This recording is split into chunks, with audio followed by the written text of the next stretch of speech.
All right, we'll get started tonight. It's already been good to be here. I appreciate the good teaching so far. And we're going to go to the Lord in prayer. We always have a lot to pray about, and God hears and answers our prayers. I'm thankful the Bible says that we can have confidence in Him, and He is the only one that we can have confidence in. Nobody or nothing else, but the Lord is faithful, and I'm thankful for that. So we'll pray. I'm going to ask Brother Odom if he would lead us in prayer tonight. Lord, we just come to you again, God, with humble hearts, Lord, knowing we're not deserving, we're not worthy, Lord, to be in your presence, God, or to be your servant, or to be your child, God. Lord, we just thank you, God, that you love us enough, Lord, that you're willing to forgive us, God, you're willing to save us, Lord, you're willing to use us, God, to accomplish your purpose, your plan, your will in this world, God. And we just thank you for that, Lord, and praise you for it, God. We just praise you, God, for being our Lord, our Savior, our King of Kings, God. And Lord, we just pray, God, you just be with each and every situation that's on our heart, Lord. You know each and every one of those, God. Lord, you know the ones that are struggling with health issues, God, with sickness, Lord. Lord, the ones that are struggling with spiritual sickness, Lord, with issues, God. Lord, we pray that you be at those situations, Lord, and let your will be done in each one, God. And pray that you be with us tonight, Lord. Help us as we study, God, that you can open our minds and our hearts, Lord, to hear what you have to say, Lord. That you be with all the teachers, Lord, just guide them to speak what you want them to speak, Lord. And we just love you, praise you, give you all the glory and honor in everything we do, Lord. In Jesus' precious holy name we pray. Amen. Amen. All right, we appreciate that. Let's turn in our books to chapter number 4. We're going to read over there tonight or study in chapter number 4. We left off last week, chapter 3, Obadiah Holmes. Of course, he's going to come up again, in chapter number 4. And we're going to look tonight. It's a Yankee defector in Harvard Yards, and we're still in the very early years of America. If we had time, and we don't, and a better teacher could do a better job, I'm sure, but the history of England and what is going on in England at this same time, and also what is going on with Scotland and Ireland in the late 1500s, the early 1600s. People were coming to America. They were fleeing religious persecution over there, but there were people over there that were fighting for their religious freedoms. So all of this is leading up to the mid 1700s revival we're going to be looking at, the Declaration of Independence, the forming of our country. But in the early America, and a lot of people don't think about this, they don't understand, they don't even know, there was a great struggle, and people were persecuted in America and put to death and imprisoned and all of these things, so that we can meet tonight and we have the freedoms that we do. It didn't just appear out of nowhere. There's a lot of history goes into it, and I've been studying a little bit about Christ on the campus, college campus, and trying to from a radio, and it's interesting. I told my wife the other night, I said, the elementary schools and the college campuses is Satan's turf, pretty much. Not all. I'm sure there's little schools here, there's good godly teachers here and there, but for the most part. But it wasn't always that way. Once upon a time in America, Christ, God, His Word was honored in the school. We're going to read tonight about a Yankee defector in Harvard Yards. You think about Harvard, Yale, Cambridge today, you think about big time liberalism, denial of everything godly and everything holy. But, they were established to train ministers to preach the gospel. And all this other education is just a bonus, but their primary beginning was to teach the Scriptures, exalt the Savior. And so we've come a long ways from there. But it's very interesting. We're going to read about Henry Dunster just a little bit, and I know you've already read the chapter, but he was the first president of Harvard. He was elected 27th of August, 1640, and he, through study of the scriptures, and they said that Henry Dunster he had a brilliant mind. He was an extraordinary scholar of the Oriental languages. Baptists were being labeled as dissenters, troublemakers, opinionists, the lowest of the low. And when you start throwing slang around towards people, well, you throw ignorant in there. They don't know what they're talking about. They're uneducated. They're dummies. They're ignoramuses and all that kind of stuff. But Henry Dunster, he was brilliant. And he was very gifted, very dedicated, very loyal. Did a great job in the school there at Harvard. And when it come about that he was, he was going in the direction of against the established church, they tried to convince him. Otherwise, they did not want to let him go. They didn't want to lose this great man. Of course, they did. He became a Baptist.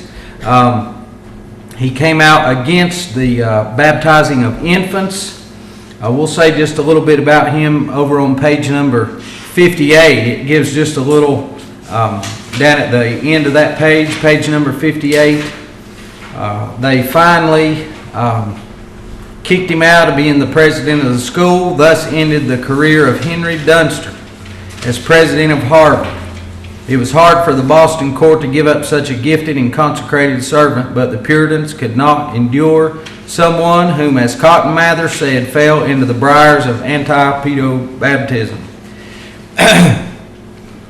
After he was indicted by the grand jury for disturbing the ordinance of infant baptism in the Cambridge church, Dunster was sentenced to a public admonition and compelled to resign the office of the presidency. Now, what is said about him in the following paragraph is very good. It said, "No man ever questioned his talents, learning, exemplary fidelity, and usefulness. Dunster deserves all this from the historian of Harvard.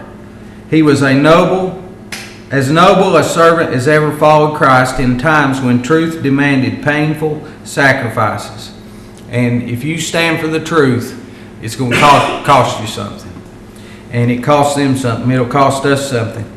He says this, though: "It is singular that such a man should become a Baptist, brought up under other influences, having everything earthly to lose and nothing to gain. A profound scholar, capable of weighing the merits of the controversy. Nothing but the force of truth can account for his adoption of our sentiments." And so Henry Dunster is a great example. This, and those of you that are preachers, this is a great example of faithfulness. It's a great example of, knowing he's going to lose everything, he still stood for what was true, and he did. He lost everything. And so that's why Henry Dunster, one of the reasons why Henry Dunster is mentioned, is because of his life, his learning, and things like that. But he became a Baptist, and it tells about how he was sued by the children of his wife that had passed away. He lost everything. He lost everything but his liberty. And he didn't lose his testimony. And he didn't lose his good conscience. And that's worth a whole lot. And so we thank the Lord for that. It goes on and it talks about and I want you to know about this. It talks about the real crucible of New England was the halfway covenant. And the halfway covenant was basically this: in the Congregational church, it's nothing new that churches are trying to please everybody they can and get in everybody they can, regardless of what the Bible says. And so what were they doing way back then? Somebody come along and introduced the halfway covenant. So people who were unregenerate, had no testimony of salvation, backslid, could come and bring their children to be baptized. And so they termed that the halfway covenant. They allowed these people, and this is in the Congregational church, to come and to bring their children to be baptized into the membership of the Standing Order Church. And so that is the halfway covenant, and we ought to know something about that. But it says on page number 60 about this controversy that began to come up, and as people begin to look more and more in the Bible.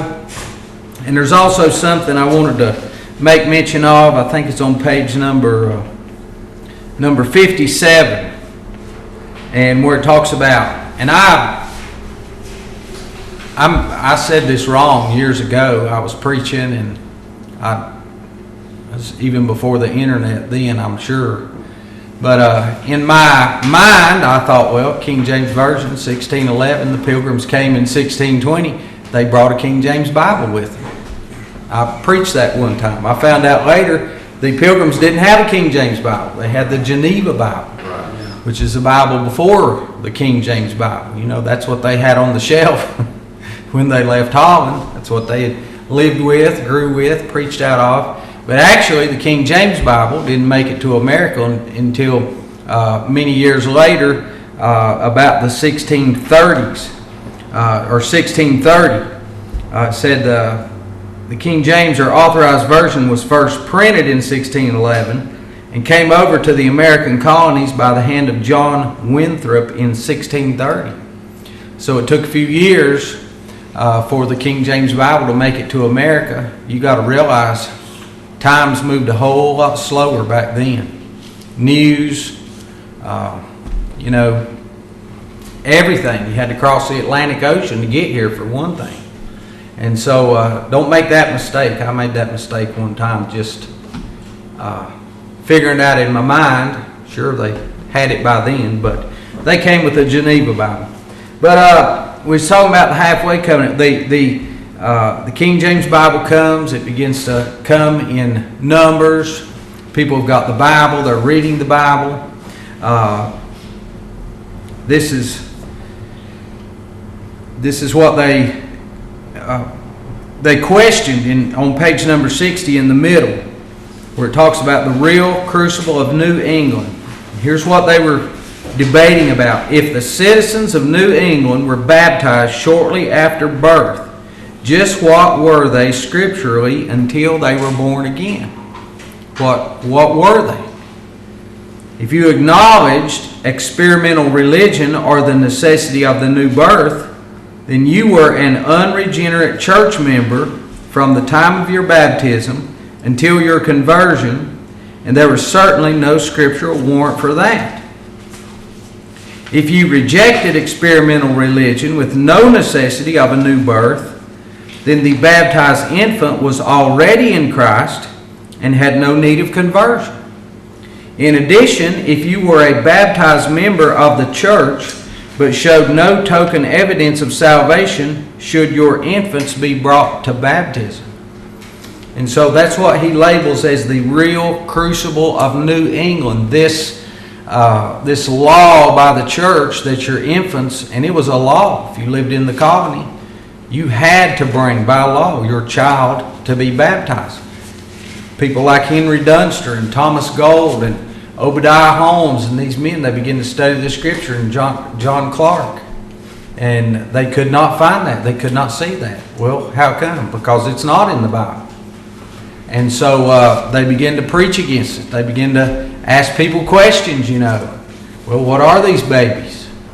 And so it caused a great, great controversy in early America. I want to go over to page number 67. I want to make sure you have this in your notes. We're going to talk about Thomas Gold just a little bit, but I want you to have down what's at the top of page number 67, the first 4 Baptist churches in America. And this might even come up next semester, like on our first test. We'll have a test next semester. But some of this stuff that I'm giving you, the first 4 Baptist churches in America: the First Baptist Church at Newport, Rhode Island, 1637. And then the First Baptist Church of Providence, 1639. The third one was the Second Baptist Church of Newport, Rhode Island, 1656. And the fourth one, the First Baptist Church of Swansea, Massachusetts, 1663. And let me say, that's 200 years before the Southern Baptist Convention. I know a lot of times we associate First Baptist Church with the Southern Baptist, but why did they call it the First? It was the First Baptist Church, literally. And so that's not, Southern Baptists don't have a monopoly on First Baptist churches. And a lot of times the church was called the First Baptist Church because it was the first one in the town. And there's a lot of First Baptist churches before we come to the days of the convention, which is just before the Civil War. So it's a long ways till we get to there. On page number 65, though, it talks about the Fifth Baptist Church, and that was the First Baptist Church in Boston. And that came about May 28th of 1665. And that starts on page number 65. And from page number 65 for several pages after that, and we're going to look at some of these tonight, it outlines the first 50 years in the First Baptist Church in Boston. We're going to take some time tonight and we're going to look at what happened to the First Baptist Church in Boston. And we can see from this church why it is so very important that in America we have a First Amendment, that Congress shall make no law respecting the establishment of religion or prohibiting the free exercise thereof. When government gets involved in the matters of the church, it always ends up in, they'll choose one church, the others are wrong, they're persecuted. And they persecuted the Baptist Church at Boston for over 50 years. So we can find here a good case study for the First Amendment for religious freedom. We could also call it how the government can ruin your life. And the government can ruin your life. And I'm for very, very limited government. And I've said this before, I guess I've said it here. Government's primary responsibility, according to the Scriptures, is to punish the evil and protect the good. Punish the evil, protect the good. Not to be involved in matters of religion or matters of conscience. But let's look at some things. He gives Daniel chapter 7 in verse number 25, where the Bible talks about the Antichrist and how the Antichrist will rule and reign one day. And it says, Daniel 7:25, and he shall speak great words against the Most High, and shall wear out the saints of the Most High. And that's one of the tactics of Satan and the Antichrist and false religion, is just to wear out the people of God. It's just one thing after another thing after another thing. How does he do that? He shall wear out the saints of the Most High, and think to change times and laws. And they shall be given unto his hand until a time and times and the dividing of time. And I know that's talking about the Antichrist in the future, but that same principle all through history, Satan does the same thing. Wear out the saints, wear out the saints. What does he use? He changes times and laws. He uses the law. Satan uses the government.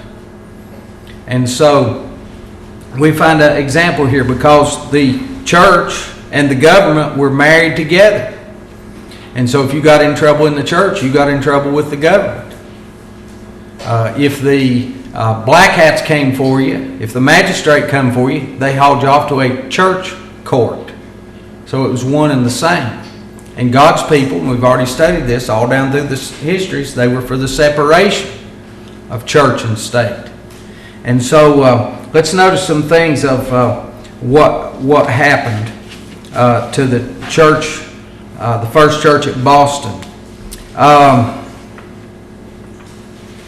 The first thing, we'll look on page number 64. And it talks about this gentleman whose name was Thomas Gold.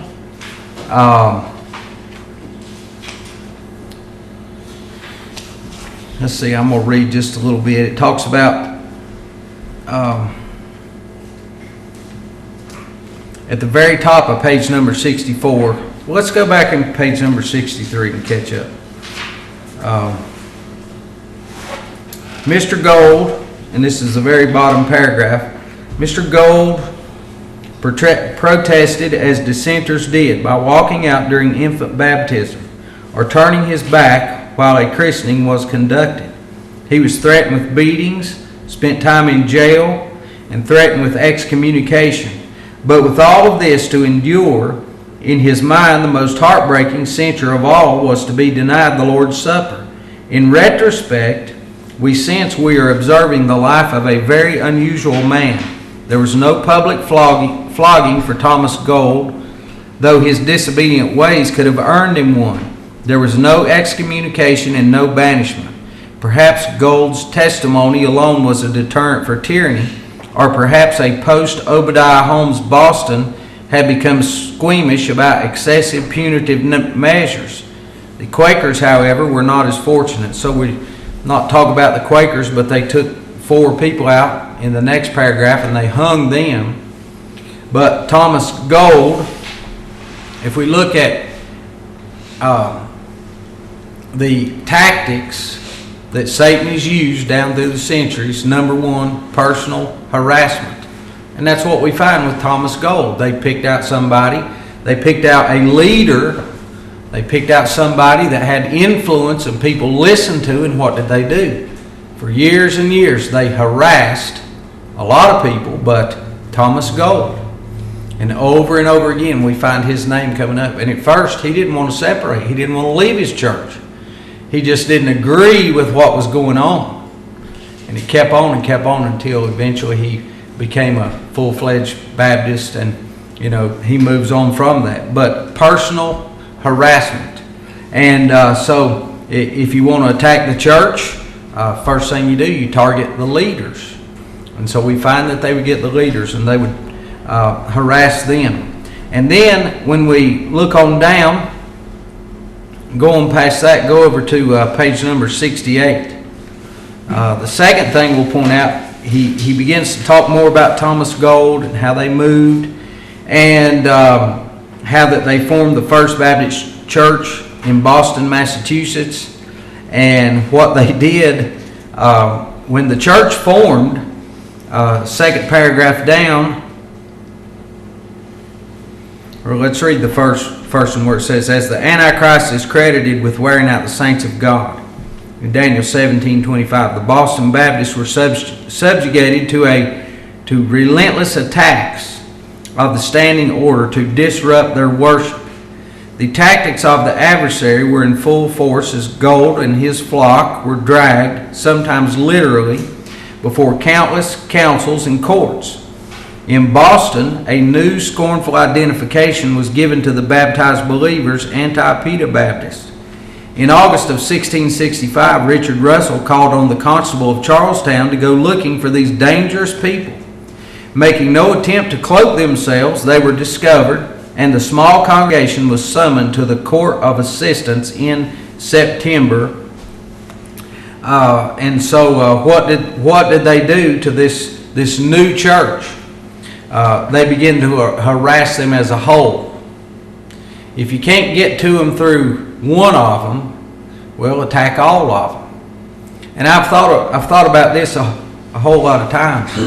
If your church that you attend, or my church, it's not my church, but the church that I pastor, if there was a promise from the law that if you go, you're going to be in court Monday morning, wonder how many people would show up on Sunday. You think all of them would come, or a lot of them would be sick? A lot of them young'uns would come down with a bad case of the flu, I'm afraid. I think a lot of them, you hope, would you show up? That's what they're forced with. You go to church, you're going to court. We're going to drag all of you into court. And you think that doesn't happen today, but it happens all the time. It happens every month, every week. The Christian Law Association is a good ministry, and I've gotten their newsletter for years, and they are a Christian organization, Bible believing, and that's what they do. They help Christians, and they're continually getting calls. We're in trouble with the law. Somebody's suing us. We might get into this later on, but do you incorporate a church or don't you incorporate a church? And the main argument is from one side that you ought to incorporate the church, because if you don't and the church gets sued, they can go after every one of the members. But if it's a corporation, they can only go after the corporation. And I'm not going to get all into that tonight, but it's still happening. Satan wants to destroy churches and persecute. Go after the leaders. Go after the whole congregation. Drag them all into court. That's not something that's just started. That's something that's went on for years and years. Also, you find that they labeled them. And you find that even today. Hillary labels Trump. Trump labels Hillary. They're not talking about anything that's important or really got to do with us. It's just one of them's deplorable and one of them's nasty. And it's back and forth. Label them, cast them in a bad light. That's a tactic, and that's what they did with these people. So you have personal harassment, you have corporate harassment. That's everybody. But the thing about it is, they didn't bow down. They didn't quit. Their thing all along, we ought to obey God rather than man, even if we land up in court. They obeyed the Lord. And so you really got to give them a lot of credit for what they went through in order just to have church. And it's not something that went on a couple of months or a couple of years. It went on for 50 years. Corporate harassment. They disfranchised them.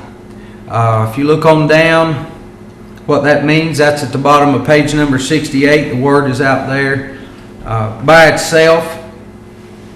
And it's talking about in the paragraph before that Thomas Gold, William Turnbull, Thomas Osborne, Edward Drinker, and John George were sentenced.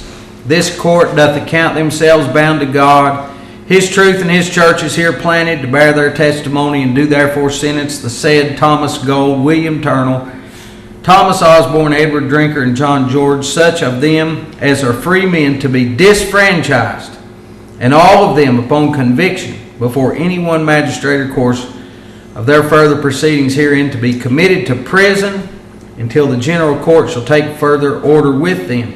And it said, this is the third time in our narrative we have seen this sentence. The punishment for this sentence was a physical banishment, where the guilty party was forbidden to buy or sell in the common markets of the colony. And so when somebody was disfranchised, and he talks about Revelation 13:17, where the policy of the Antichrist was not to be allowed to buy or sell unless you had the mark. And so that's why the standing order churches, infant baptism, they called it the badge of the great whore.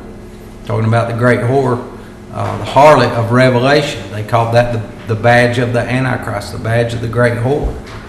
Because what were they doing? They were taking away their means of buying and selling and trading. And so they disfranchised them. They tried to financially ruin them. And a government that is out of control and not kept in check. And the Constitution is a limiting document. And what it does, it tells the government, this is what you can do and you can't do anything else, which is a good thing. Amen. We do not want a government that thinks, and that's really what we've got today, we can do anything and get away with it. We have that in America right now. If you and I had access to classified, you see what I'm saying? We'd all be in jail. We'd be in jail just because we know each other. But high up, what is wrong in our country?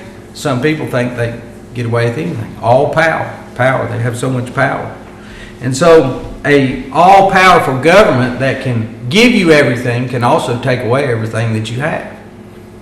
And so we find that they had a lot of power in the community. And so they disfranchised them, they ruined them financially, or tried to ruin them financially, and they were able to get away with it. And the next thing they would do, number 4, they put them in prison. Their ultimate punishment was going to be imprisonment if they continued to meet. And they had been put in prison on page number 68. That's a hardship. You know, I would hate that. That'd be bad. Prison ministry's all right if you can go home after the hour and a half is up. But I don't want to have one where I'm in there all the time. That's what they did. Many Christians have been put in prison. And we're going to see that happens over and over again, especially in Virginia, North Carolina. Preachers were put in prison for 100 years after this. But it goes on down after that, and it says their ultimate punishment was going to be imprisonment if they continued to meet. But look what they did. Look what the Baptist Church did. The Baptist Church sent this answer back to the black hats. He said, "For our gathering together and practice, we have already given in our grounds which we judge were according to Scripture. Secondly, we humbly consider the patent gives us leave for so doing."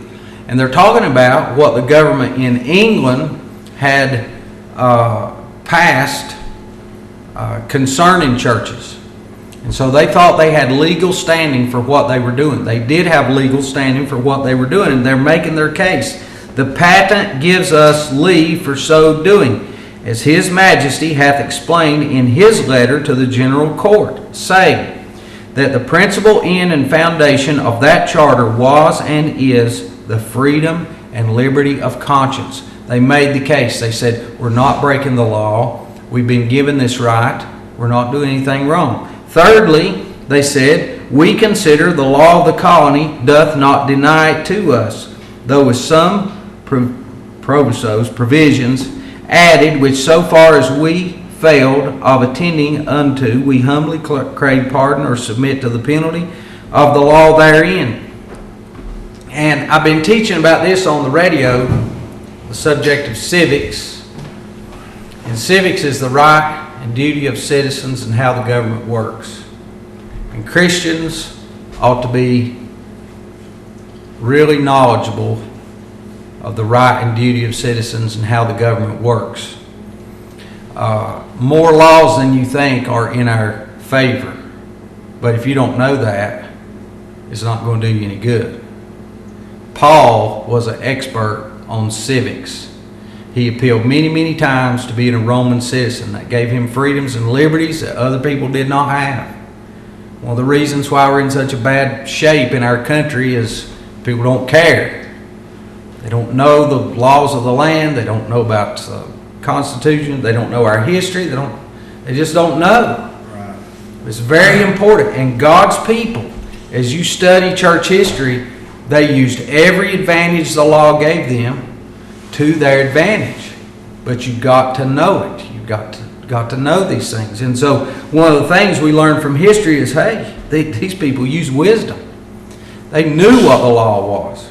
They knew what God's law was, and they knew what man's law was, and they used that. So they worked within the system as much as they could. When it come right down to it, and it come between obeying God or obeying man, they would obey God. But they used the laws, and they obeyed the laws. They sure didn't go out and burn the city down and rob stores and burn carriages in the streets. They were model in their lives, exemplary. Thomas Gold, these men, they were men of character. And so they eventually won, the truth won out. But they wouldn't have if they'd have been a bunch of anarchists. And I'm making an application in our day and time. What do they do when they don't get their way? They go out and shut the interstate down. Loot Walmart. God's not in that. That's not going to help anybody. They use the law to their advantage. But they put him in prison. And then this is something that Satan used to wear the saints out, and it's bureaucracy. Bureaucracy is just this: loads and loads of red tape. Lawyers, letters, fines, little minute details that don't matter. It's just stuff to tie you up. And it goes back and forth with petitions and letters. This petition they sent was met with thunderous silence, but the Baptist Church continued to meet anyway. This time Gold, Osborne, and George were set before the Middlesex County Court at Cambridge on April 7, 1666, and fined £4 for neglect of worship, and for holding a religious meeting contrary to law. They were fined £20 apiece for contempt of court, and when the church refused to pay their fines, they were put in prison. And so you have bureaucracy, you have fines; those things go together.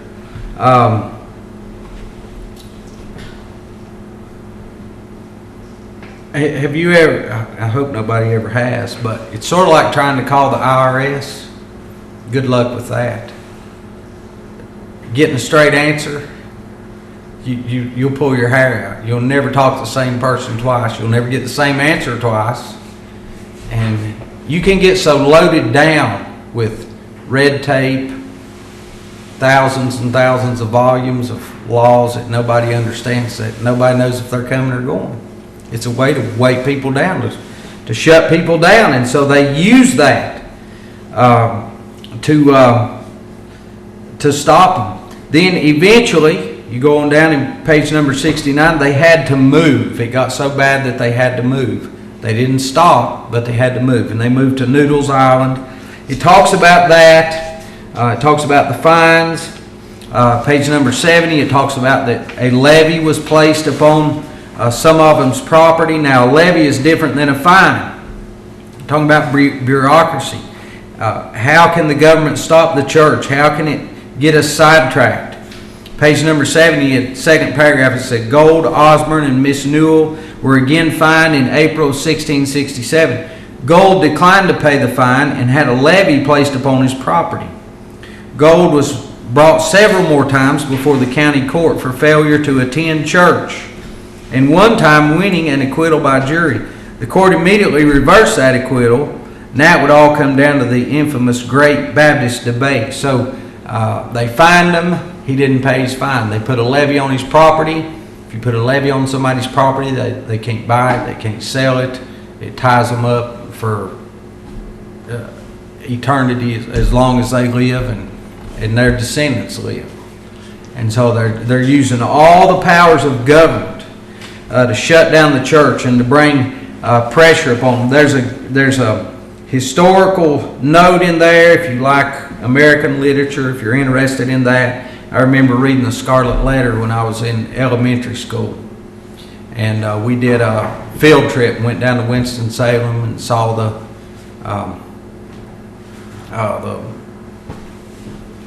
but just slipped my mind what we went and saw. But what is it in Winston-Salem?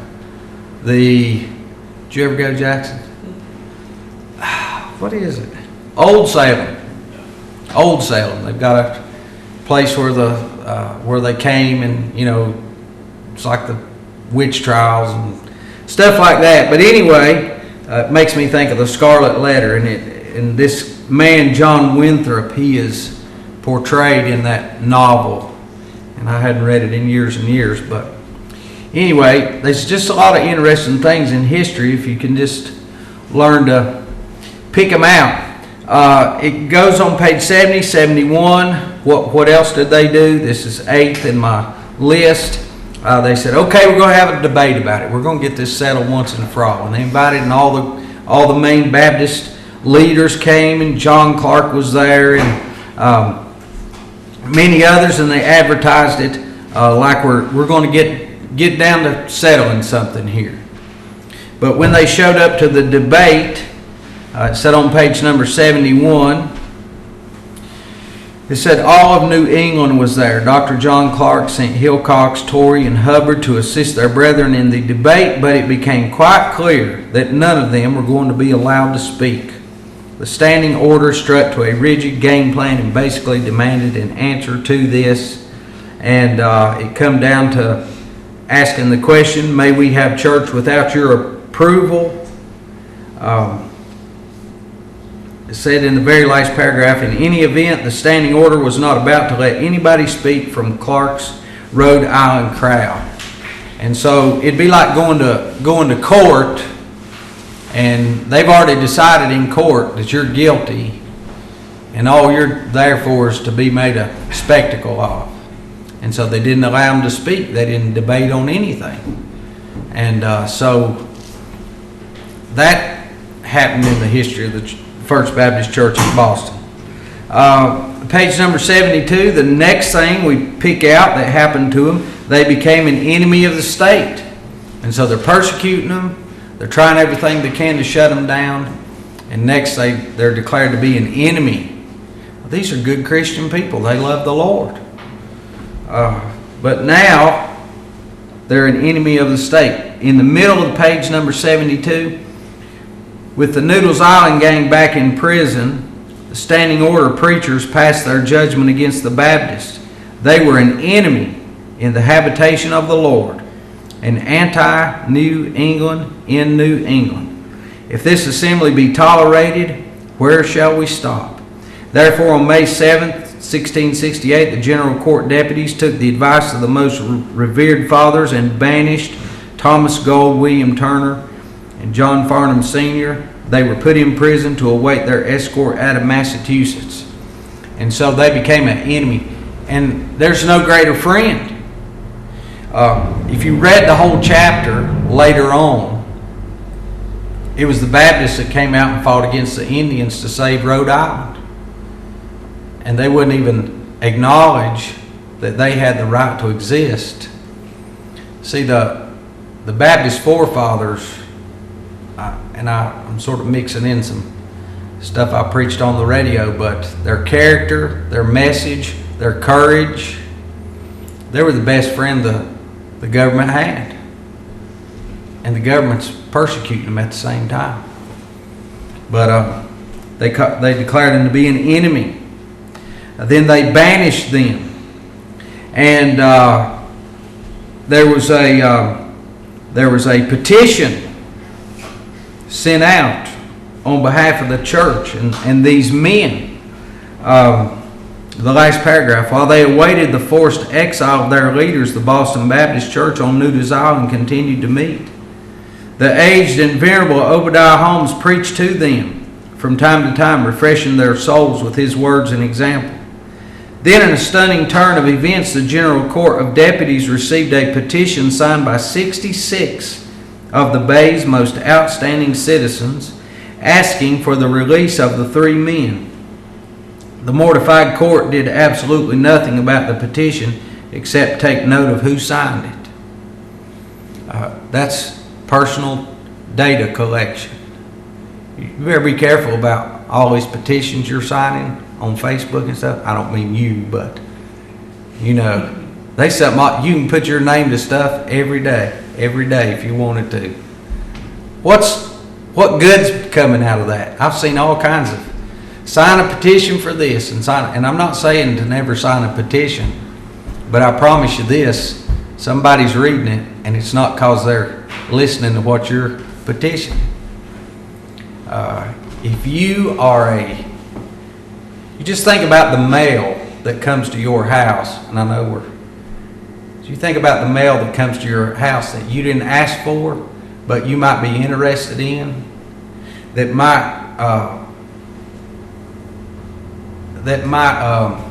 well, for example, I get mail from the NRA all the time, and gun lobby groups and things like that. I don't get it from the other side. Somebody knows a whole lot about us. You didn't ask for it. That is something the government uses. Whether they use it down the road or maybe they never will, we just don't know. But then the men that signed the petition, they knew who done it. They tortured them on pages 73 and 74. There was the ducking stool. Now, for Baptists, that was, you like water so much, and they'd put them on a stool, and they would gag them, and they'd dip them in water. Now they call that waterboarding. It's about the same thing. And that's what they would do to them. They took some of them out and put them on the ducking stool. And it talks about that. So they tortured them. And that is why in our Declaration of Independence, Bill of Rights, which one is it? I think it's the 8th Amendment. 5, 6, 7, 8, the 8th Amendment, there's a prohibition against cruel and unusual punishment. That did happen in America. And so they put in there, we're not going to have no more of that. They've been doing that, and that's cruel if you ask me. Lock them in stocks, beat them, whip them, all this kind of stuff. They tortured them. Thomas Gold passed away in page number 74. The next thing they did was very bold. They began a building program. And in January of 1678, the Boston Baptist Church, now under the temporary care of John Miles, started to build a building in the city hidden from their oppressors. That's pretty bold. They built a building in the city, a hidden church. Of course, that doesn't last very long until they start meeting together. The land belonged to Philip Squire and Ellis Callender.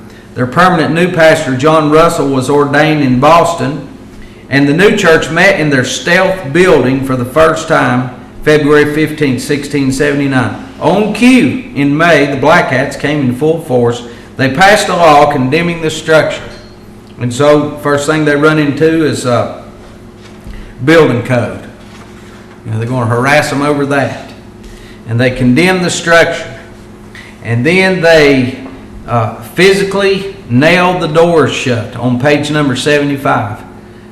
No one knows who told the chief officers of the court, but word soon spread that the nailed doors had been opened. And worse, the church of baptized believers had gathered there again, so it was that God's people met in Boston in the church house until May of 1680, when the whole church was summoned to appear before the Boston court. They condemned the building. They nailed the doors shut. God's people went and just opened the doors and went on in and began to worship again. And war-weary and knowing that no good would come of their court date, the church did not even bother to attend the summons. And so we have the last thing there is what is referred to today as civil disobedience. They knew they weren't going to get anywhere. They'd tried everything under the sun. They'd written letters. They'd put up with this for years. And finally, they just said, you know what? We're not even going. And that went on for 50 years. And I won't cover the rest of it, but it says that in that next paragraph. 50 years. And finally, they just gave them permission. But I can't imagine going through that for 50 years. We can hit a little bump in the road and it kills us. In church, 50 years of that, messing with that stuff. So thank the Lord for people that have paid a price. It's a very, very good chapter. There's a lot of good stuff in it. It talks about some of these men that died. We're going to get into chapter number 5 next week. Jonathan Edwards, George Whitefield. Exciting times. Exciting things happen. So be careful going home. Appreciate your good attention, and we'll let you go.